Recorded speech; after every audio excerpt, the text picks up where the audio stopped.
की अनेक लोक या ठिकाणी आपल्याला रस्त्यावर दिसत होते, जे काही आपले विरोधी उमेदवार आहेत यांनी वेगवेगळ्या माध्यमातून हे लोक या ठिकाणी आणले गेले। परंतु आम्ही थोडा कानोसा घेतला असता लक्षात आलं की ही सर्व लोक या ठिकाणी जरी आले असतील या विरोधी उमेदवारांच्या उमेदवारीसाठी किंवा नामांकन दाखल करण्यासाठी, परंतु अनेक जणांचा सूर असा असायचा की या ठिकाणी परिवर्तन झालं पाहिजे। म्हणजे आपण लक्षात घेतलं पाहिजे या बुलढाणकरांना या ठिकाणी बदल हवा आहे। आपण पाहतोय की म्हणजे शर्म वाटली पाहिजे, लाज वाटली पाहिजे आजच्या राज्यकर्त्यांना की आपल्याच घरामध्ये उमेदवारी देतात, आपल्याच पाहुण्या रावळ्यांना ते राजकारणामध्ये संधी देत आहेत। म्हणजे अडकून पाठून यांच्या घरामध्ये हे राजकारण जात आहे। परंतु सर्वसामान्यांच्या हितासाठी, सर्वसामान्यांसाठी लढवायला एखादा नेता असेल, एखादं नेतृत्व असेल, त्याला कधीही यांना वाटत नाही की आपण त्यांना संधी दिली गेली पाहिजे। चळवळीतील कार्यकर्त्यांना कधीतरी खासदारकीचं तिकीट, आमदारकीचं तिकीट असं कधी द्यावं यांना वाटत नाही।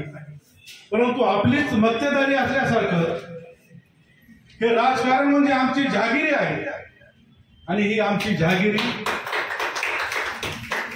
याचा उपयोग आम्ही कसा करायचा हे स्वतः ठरवत असतात। आणि तुम्ही आम्ही सामान्य जनता मात्र आपण काबार कष्ट करतो, अहोरात्र मेहनत घेतो, मग ते शेतकरी असतील, शेतमजूर असतील। आज मी काही ठिकाणी पाहतोय की जे ऊसतोड कामगार आहेत, ते ऊसतोड कामगारांचं कधी जीवन आपण पहा। तुम्ही आपण तर जवळ आहात या सर्व, सकाळी सकाळी माय मौला 3-4 वाजता उठून ते ऊस तोडी करतात। आजही या बुलढाणा जिल्ह्यामधील अनेक लोक पुण्या मुंबईसाठी रोजगारासाठी जात आहेत।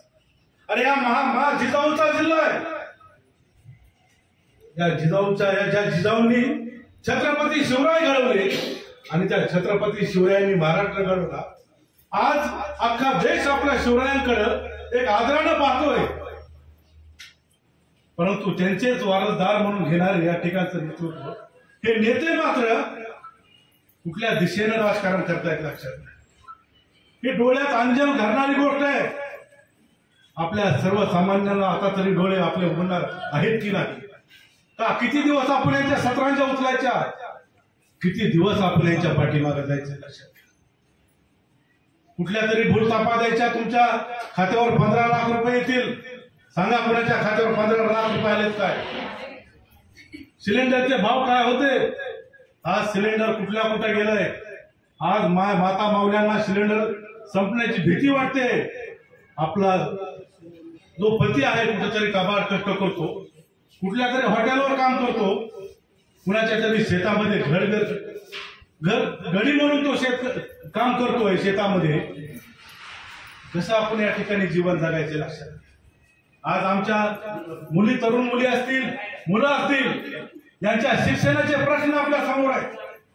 आपल्याला वाटतंय की आपला मुलगा चांगलं शिक्षण घ्यावं, परंतु आज शिक्षण व्यवस्था किती महागली आहे आणि शिक्षण संस्था तरी कुणाच्या याच भांडवलदाराच्या आणि आम्हा पैसा हे शिक्षण सम्राट देतात आणि पुन्हा आपल्याला सांगताय की आम्ही गरिबांचं राजकारण करतोय।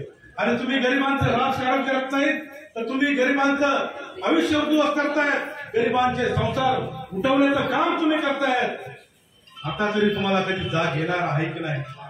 म्हणून माझी सर्वांना विनंती आहे, आपण श्रमकारी लोक आहेत, आपण कष्टकरी लोक आहेत। आज काही लोक आपल्याला भूलथापा देतील, आपल्याला जवळ करतील, गप्पा मारतील, गोड गोष्टी सांगतील आणि आपल्याला पुन्हा काहीतरी मोठं काहीतरी स्वप्न दाखवतील, पण या स्वप्नांच्या भानगडीत तुम्ही पडू नका।